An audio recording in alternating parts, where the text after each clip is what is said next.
بعد. ده وصل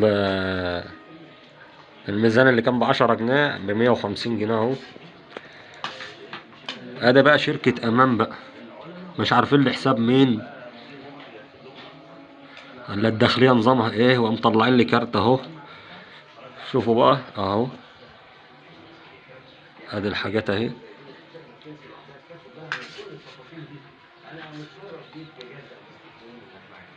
2633 جنيه، وبتدفع 200 جنيه كمان على الكمبيوتر و100 تانية، يبقى 3000 جنيه بتوع الحاجات دي.